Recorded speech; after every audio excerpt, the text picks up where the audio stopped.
Hello students, स्वागत है आप सभी लोगों को ग्रैंड मैथमेटिक्स एनालिसिस क्लास में। आज है इस क्लास में हम लोग क्लास 10th के चैप्टर 6 के बारे में अध्ययन करेंगे, जिसका नाम है त्रिभुज। और इस चैप्टर में हम समरूपता के बारे में अध्ययन करेंगे। क्लास 10th में आप लोगों ने सर्वांशम के बारे में अध्ययन किया है। थोड़ा सा डिस्कस हम सर्वांशम के बारे में कर लेते हैं। कोई भी दो आकृतियां जो है वह सर्वांशम होती है यदि उसके आकार और उसके माप भी जो है वह समान हो। जैसे एक एग्जांपल हम यहाँ पे ले लेते हैं। मेरे यह हाथ की पांचों उंगलियां, इस पांचों उंगलियों को एक दूसरे को अगर यह अच्छी तरीक़ा से ढक ले, यह एक दूसरे को अच्छी तरीक़ा से ढक ले, तो यह क्या होगी, यह दोनों जो है वह सर्वांशम हो जाएगा। मेरे पास एक 5 का सिक्का है और यह भी 5 का सिक्का है। अगर दोनों का आकार सेम है तो यह जो है सर्वांशम आकृतियाँ होगी। मतलब सर्वांशम कहने का अर्थ हुआ कि हूबहू एक समान। जैसे हम एक ही किताब के पेज का उदाहरण ले तो एक पेज दूसरे पेज को अच्छी तरीक़ा से ढक लेगा, तो यह भी जो है सर्वांशम आकृति का उदाहरण है। हम एक समबाहु त्रिभुज ले, और समबाहु त्रिभुज जैसे हम सर्वांशमता का डिफिनीशन लिखे हैं, दो आकृतियां सर्वांशम होती है यदि उनके आकार और आमाप मतलब हो गया साइज समान हो। जैसे हम एक समबाहु त्रिभुज लेते हैं और इस समबाहु त्रिभुज का नाम है ABC, और एक और समबाहु त्रिभुज लेते हैं और यह हो गया मेरा PQR। इसकी भुजा 5 सेंटीमीटर और इसकी भुजा भी 5 सेंटीमीटर मान लेते हैं। तो यह दोनों जो है, यह भी 5 सेंटीमीटर का है, यह भी 5 सेंटीमीटर का है, तो यह दोनों आकृति जो है वह मेरा सर्वांशम है। यह मेरा वृत्त जो है वह 6 सेंटीमीटर त्रिज्या का वृत्त है, ये भी वृत्त जो है यह भी 6 सेंटीमीटर त्रिज्या का मेरा वृत्त है। तो यह आकृति जो है वह मेरा क्या हो जाएगा, सर्वांशम हो जाएगा। सर्वांशम में आकार भी समान होता है और उसका माप जो होता है भुजा का या एंगल हो तो वो भी सेम आकार का होता है। सेम एंगल होगा तो एंगल भी बराबर होना चाहिए। तो सर्वांशम के बारे में हम क्लास 9 में ढेर सारे त्रिभुज के सर्वांशमता के बारे में हम वहाँ पे अध्ययन किए हैं, और उसके बाद जो है हम ढेर सारे प्रमेय का अध्ययन किए हैं वहाँ पे। तो अब इस चैप्टर में जो है हम समरूपता के बारे में अध्ययन करेंगे, ठीक है। तो सबसे पहले जानते हैं बहुभुज की समरूपता का क्या कंडीशन है। तो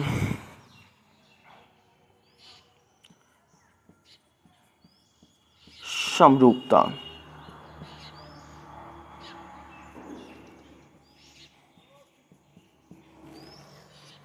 ठीक है, दो बहुभुज के समरूप होने की शर्त, ठीक है।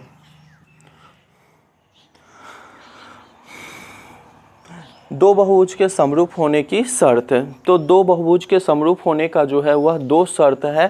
पहला शर्त है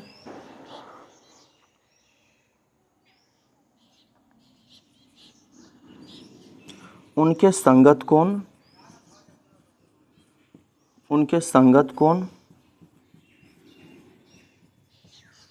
बराबर हो,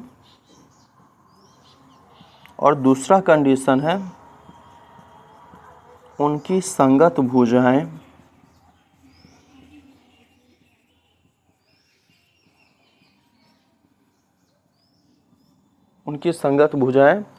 समान अनुपात में हो, ठीक है। उनके संगत कोण बराबर हो और उनकी संगत भुजाएं जो है वह समान अनुपात में हो। जैसे हम एक एग्जांपल ले लेते हैं यहाँ पे। यह मेरा एक समबाहु त्रिभुज है, ठीक है। यह A है, B है और यह C है, और यह एक समबाहु त्रिभुज है। इसकी भुजा 5 सेंटीमीटर है और इसकी भुजा 4 सेंटीमीटर है। यह P है, Q है और R है। तो यहाँ पे हम देख रहे हैं दोनों समबाहु त्रिभुज है, तो कोण A जो है वह कोण P के इक्वल होगा, क्योंकि समबाहु त्रिभुज का प्रत्येक कोण जो होता है वह 60 डिग्री का होता है। उसके बाद यह कोण B जो है वह कोण Q के इक्वल हो जाएगा। फिर C जो है वह R के इक्वल हो जाएगा। तो इसका जो है संगत कोण तो बराबर हो गया। और संगत भुजा का अनुपात देख लेते हैं, यह भी 5 सेंटीमीटर, ये भी 5 सेंटीमीटर, यह 4 सेंटीमीटर है तो ये भी 4 सेंटीमीटर, यह भी 4 सेंटीमीटर। तो यह हो गया AB बट्टा AB ले लिए। तो PQ का रेशियो देख लेते हैं, PQ का रेशियो तो 5 सेंटीमीटर और ये हो जाएगा 4 सेंटीमीटर, तो यहाँ हो गया 5/4। इसी तरीक़ा से BC और QR, ठीक है, BC और QR इधर ले लेते हैं हम, ठीक है, ये दिखाई नहीं दे रहा है। इसी तरीक़ा से BC और BC भुजा लिए तो इधर इसका संगत भुजा QR हो गया, यह भी 5 तो ये 4 हो गया, 5/4 हो जाएगा। और फिर इसी तरीक़ा से इधर AC है और इधर मेरा क्या है, PR है, तो यह 5 सेंटीमीटर अब बच्चा में 4 सेंटीमीटर, तो आ गया 5/4, ठीक है, 5/4 हो गया। तो यहाँ पे हम देख रहे हैं इसके संगत कोण तो बराबर है ही और संगत भुजा जो है वह समान रेशियो में है, इसलिए यह जो है मेरा क्या हो जाएगा, यह भी मेरा समरूप हो जाएगा। एक और एग्जांपल हम लेते हैं,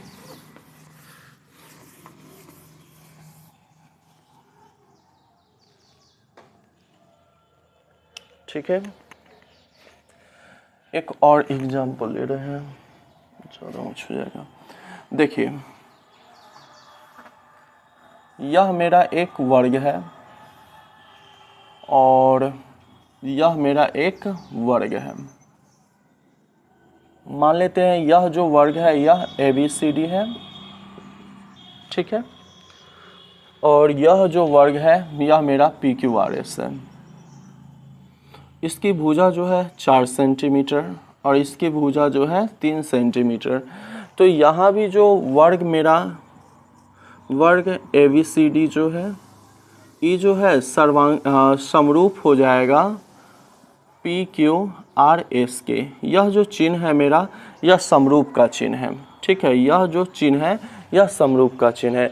यहाँ पे वर्ग ABCD जो है वह वर्ग PQRS के समरूप है। यह समरूप इसलिए है क्योंकि वर्ग का प्रत्येक कोण जो है वह 90 डिग्री होता है और हम अध्ययन कर रहे हैं समरूप में दो बहुभुज के समरूप होने का शर्त। तो शर्त जो है वह दो ही है।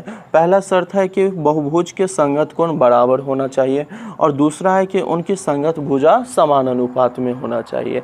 यहाँ पे हम देखेंगे पहला यहाँ A है तो यहाँ पहले P है, मतलब यहाँ कोण A जो है वह P के इक्वल होगा।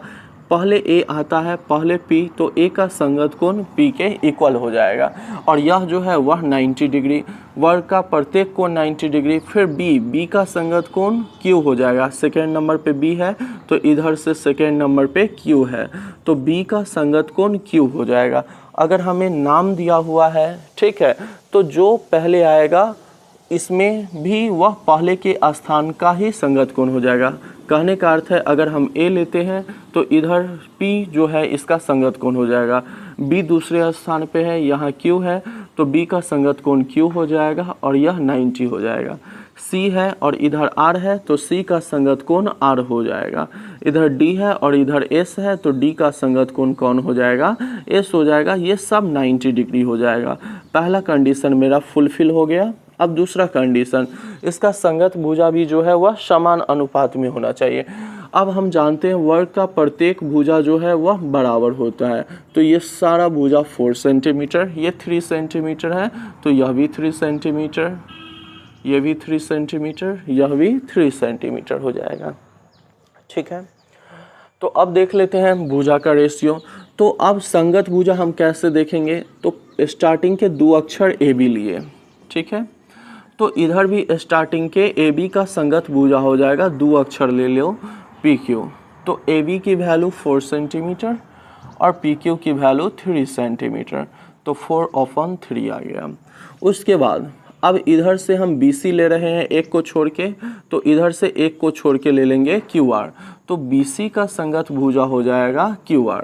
BC ये है, QR ये है, ये 4 है सेंटीमीटर और इधर 3 सेंटीमीटर, सेंटीमीटर से सेंटीमीटर समाप्त हो गया।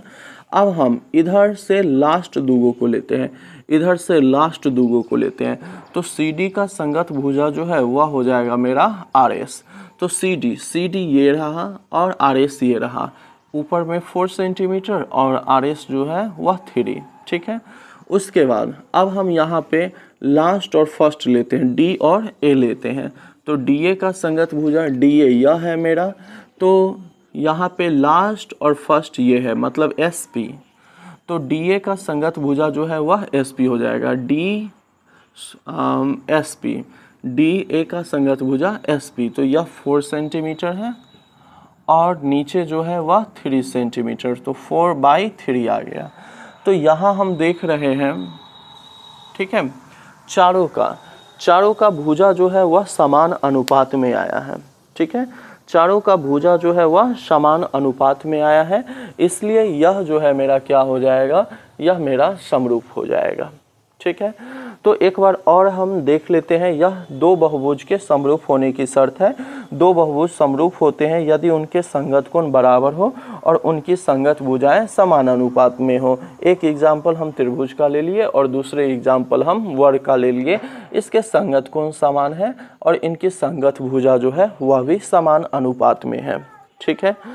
अब हमें तो पढ़ना है यहाँ पे त्रिभुज के बारे में कि दो त्रिभुज के समरूप होने का कंडीशन क्या है। तो आते हैं बस यहाँ पे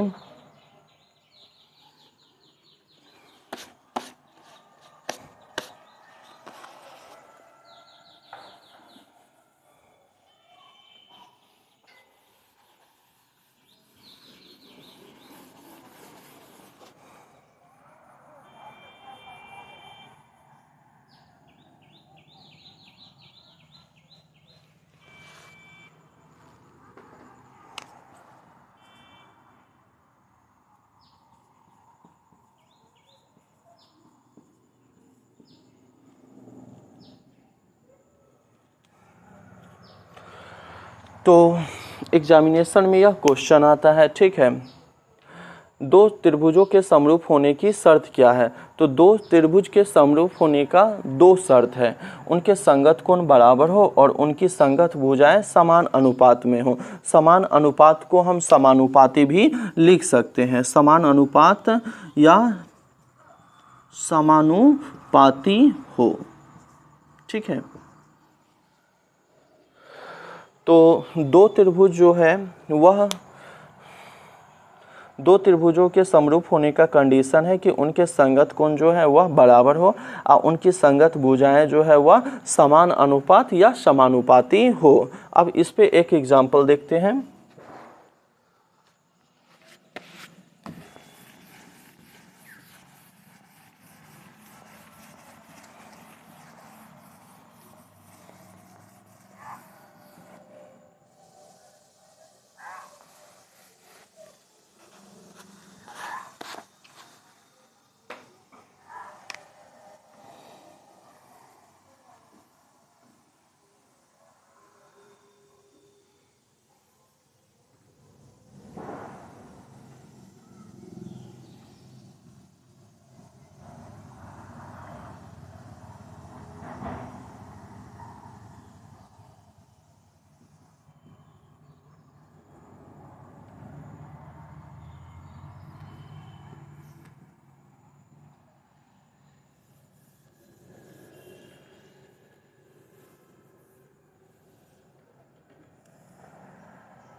यहाँ पर हम एक एग्जाम्पल ले लिए हैं, ठीक है। इस एग्जाम्पल को हम गौर से देखते हैं।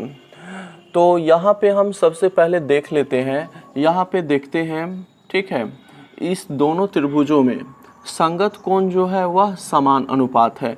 मेरा त्रिभुज ABC और त्रिभुज PQR में, ठीक है, त्रिभुज ABC और त्रिभुज PQR में हम क्या देख रहे हैं, ठीक है, यहाँ पे देख रहे हैं कि कोण A जो है, कोण A जो है कोण P के बराबर है या 45 डिग्री है। फिर कोण B जो है वह कोण Q के इक्वल है और ये 65 डिग्री है। और कोण C जो है कोण R के इक्वल है या 70 डिग्री है। तो यहाँ भुजा तो समान संगत भुजा जो है वह बराबर हो गया है, ठीक है, संगत भुजा तो बराबर हो गया है। अब हम इसमें देखते हैं संगत कोण तो बराबर हो गया है, संगत कोण बराबर हो गया है। अब हम संगत भुजा का अनुपात देखते हैं। हम AB और PQ का अनुपात निकालते हैं। तो AB बट्टे PQ बराबर, AB की वैल्यू जो है वह 13 सेंटीमीटर है और PQ की वैल्यू जो है वह 26 सेंटीमीटर है। 13 दूनी 26, 1/2 आ गया। अब यहाँ पे हम देखते हैं BC और QR, ठीक है, BC और QR का रेशियो। तो BC जो है वह 14 सेंटीमीटर है और यह 28 सेंटीमीटर है। 14 दूनी 28, 1/2। और यह AC है और यह PR है। तो AC बट्टे PR का रेशियो देखते हैं। AC 15 सेंटीमीटर है और PR जो है वह 30 सेंटीमीटर है। 15 दूनी 30। तो यहाँ देखते हैं, यहाँ हम संगत कोण भी बराबर है और संगत भुजा का अनुपात भी क्या है, वह एक समान है। तो इसलिए दोनों त्रिभुज क्या हो जाएंगे, दोनों त्रिभुज जो है वह समरूप हो जाएगा। कहने का मतलब चूंकि यहाँ कोण A बराबर हो गया है कोण B, कोण A जो है कोण P के बराबर है, कोण B जो है वह Q के बराबर है और उसके बाद कोण C जो है वह कोण R के बराबर है। तथा, ठीक है, तथा क्या दिया हुआ है हमें, यहाँ पे भुजा का अनुपात सेम आया है। तथा AB बट्टे PQ बराबर BC बट्टे QR बराबर है AC बट्टे PR। भुजा जो है वह सब जो है 1/2 के रेशियो में आया है। इसलिए यहाँ पे जो है त्रिभुज ABC जो है वह समरूप हो जाएगा त्रिभुज PQR के, ठीक है। अब जो है हम इस एक्सरसाइज के क्वेश्चन को थोड़ा सा देख लेते हैं। अब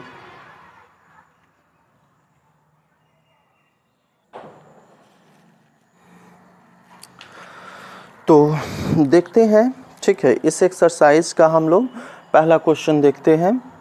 प्रश्नावली जो है आपका NCERT बुक का प्रश्नावली जो है वह 6.1 है, ठीक है। अब इसको गौर से समझते हैं, हम क्वेश्चन पढ़ते हैं और बताते हुए चलते हैं। क्वेश्चन नंबर 1 में बोलता है कोष्ठकों में दिए शब्दों में से सही शब्दों का प्रयोग करते हुए रिक्त स्थानों को भरिए। 1 में बोलता है सभी वृत्त, ठीक है, सभी वृत्त खाली जगह होते हैं। अब इसमें क्या भराएगा ये हमसे पूछा जा रहा है। यहाँ पे दिया हुआ है सर्वांशम, ठीक है, सर्वांशम या समरूप। तो अभी हम आपको बताए हैं सभी वृत्त खाली जगह होते हैं, यह है सर्वांशम या समरूप। अब वृत्त बड़ा हो या छोटा हो, ठीक है, अगर समान साइज का हो तो सर्वांशम हो जाएगा। सर्वांशम मतलब सभी अंग उसका समान होना चाहिए। सर्वांशम सभी अंग समान, सभी अंग मतलब उसका भुजा, उसका कोण जो है दूसरे आकृति के भुजा और कोण के बराबर हो तो वह सर्वांशम होता है। लेकिन सभी वृत्त चाहे वह छोटा हो या बड़ा, तो यहाँ पे हम समरूप का कंडीशन लिखाए हैं कि दो आकृतियाँ जो है समरूप होगा, केवल उसका आकार मिलना चाहिए, ठीक है। माप मतलब उसका साइज मिलने से कोई ज़रूरी नहीं है। तो यहाँ पे मान लेते हैं यह मेरा 5 सेंटीमीटर का त्रिज्या का एक वृत्त है और यह जो है 3 सेंटीमीटर त्रिज्या का वृत्त है। दोनों जात से समान है तो समरूप समझ लेना है, दोनों जात से समान होना चाहिए। यह भी वृत्त, यह भी वृत्त, इसका आकार समान नहीं है तो इसलिए यह क्या हो जाएगा, मेरा समरूप हो जाएगा, ठीक है। सेकेंड है मेरा, ठीक है। सभी वर्ग होते हैं, इसी तरीका से है। दूसरा है मेरा सभी वर्ग होते हैं, सभी वर्ग होते हैं। तो इसमें भी हमें पूछ रहा है सर्वांग सम होते हैं कि समरूप होते हैं। तो वर्ग जो है वह छोटा भी हो सकता है और बड़ा भी हो सकता है। तो सभी वर्ग मतलब वह एक ले लेते हैं बड़ा और दूसरा ले लेते हैं छोटा। तो यहाँ पे इसका आकार जो है, तस्वीर तो सेम है लेकिन इसका अमाप जो है, समझ गया ना, अमाप सेम नहीं है, इसलिए यह मेरा जो है वह क्या हो जाएगा, समरूप हो जाएगा। लेकिन अगर इसका अमाप भी जो है, अमाप मतलब साइज, अमाप मतलब साइज, अमाप अगर सेम हो जाए, ठीक है, अमाप भी अगर साइज भी इसका सेम हो जाए तब यह हो जाएगा मेरा क्या चीज़, सर्वांग सम। तो चूंकि इसका जात मिल रहा है, इसका क्या है, जात मिल रहा है, इसलिए यह क्या हो जाएगा मेरा समरूप। ठीक है। तीसरा है, तीसरा कहता है सभी त्रिभुज समरूप होते हैं, समद्विबाहु और समबाहु सभी त्रिभुज, ये समझने वाली क्वेश्चन है। सभी खाली जगह त्रिभुज, सभी खाली जगह त्रिभुज जो है वह समरूप होते हैं, समरूप होते हैं। और यहाँ पे हमसे पूछ रहा है समद्विबाहु, समद्विबाहु स्लैश समबाहु। तो यहाँ गौर करते हैं हम, कहता है सभी त्रिभुज समरूप होते हैं, समद्विबाहु या समबाहु। हम एक फिगर बना लेते हैं, यह जो है मेरा, मान लेते हैं यह भुजा इस भुजा के बराबर है और यह मेरा समकोण समद्विबाहु त्रिभुज है। और यह जो है मेरा, यह भी समद्विबाहु त्रिभुज है लेकिन यह समकोण नहीं है। तो क्या यह दोनों जो है मेरा समरूप होगा? यह मेरा समरूप नहीं होगा। क्यों नहीं? समरूप का कंडीशन लिखा है उसके आकार सेम होना चाहिए। अब यह तो इसका आकार जो है ये समकोण टाइप का हो गया और ये समकोण टाइप का नहीं है। हाँ, भले ही दो भुजा बराबर है लेकिन यहाँ पे यह जो है त्रिभुज के समरूप होने का कंडीशन है उसके संगत कोण बराबर होना चाहिए। यहाँ 90 डिग्री का कोण बन रहा है और इसमें कहीं भी 90 डिग्री का कोण नहीं बन रहा है, इसलिए यह मेरा समद्विबाहु त्रिभुज समरूप नहीं होगा।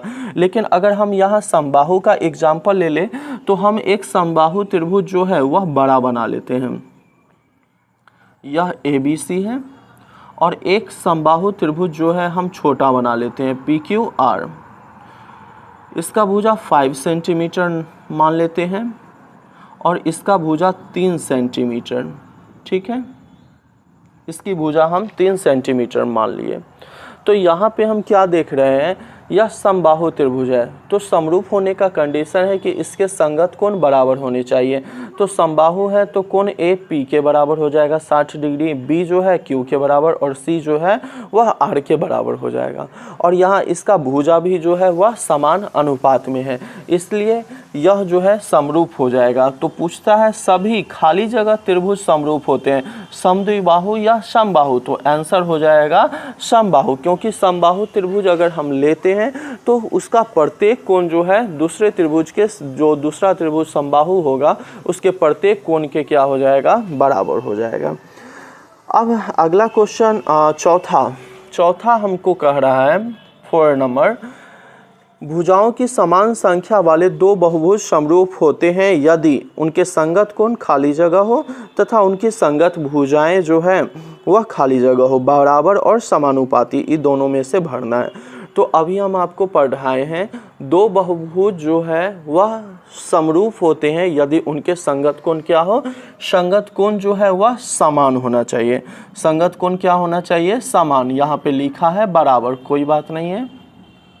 और उनकी संगत भुजा जो है वह क्या होना चाहिए, समानुपाती होना चाहिए, मतलब समानुपाती, समान अनुपात में होना चाहिए।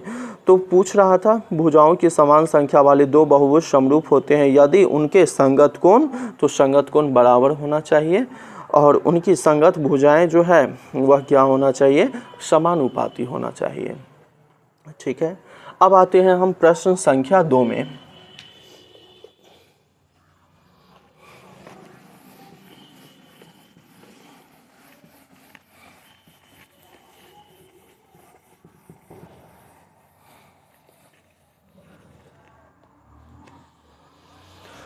प्रश्न संख्या कहता है 2, निम्नलिखित युग्मों के 2 भिन्न भिन्न उदाहरण दीजिए। समरूप आकृतियाँ, ठीक है। क्वेश्चन 2 पहले कहता है समरूप आकृति के 2 एग्जाम्पल दीजिए। समरूप आकृतियाँ, ठीक है। समरूप आकृतियाँ, हम एक वृत्त और एक छोटा वृत्त ले लिए। यह हो गया मेरा समरूप आकृति का एक एग्जाम्पल।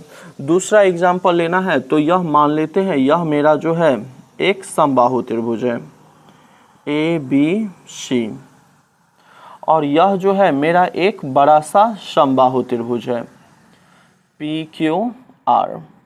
यह भी जो है मेरा क्या हो जाएगा, समरूप आकृतियाँ। इसी तरीका से हम और एग्जाम्पल लेना चाहे तो यह हम एक वर्ग ले लेते हैं ABCD, और एक छोटा सा वर्ग हम ले लेते हैं, ठीक है। यह हो गया PQRS।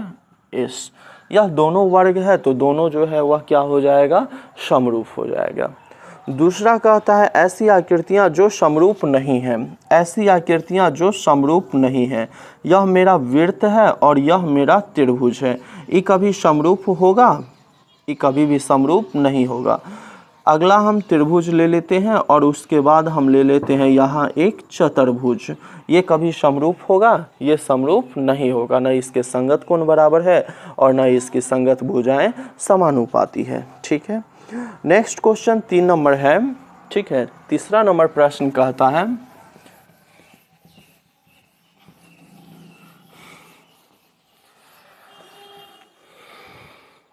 क्वेश्चन नंबर 3 बोलता है बताइए कि निम्नलिखित चतुर्भुज समरूप है या नहीं, ठीक है। तो फिगर पहले हम बता देते हैं, बना देते हैं।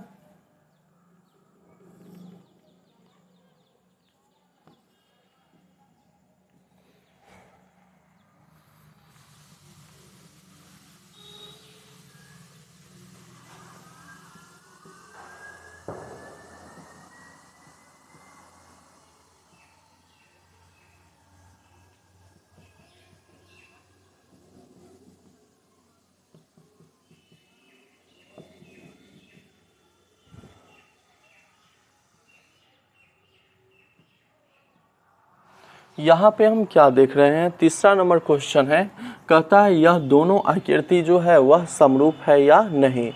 हम यहाँ पे देख रहे हैं अगर हम PQ और AB का भुजा का अनुपात निकालें, ठीक है, PQ बट्टे AB 1.5 सेंटीमीटर और ये 3 सेंटीमीटर, तो 1/2 रेशियो आ जाएगा QR।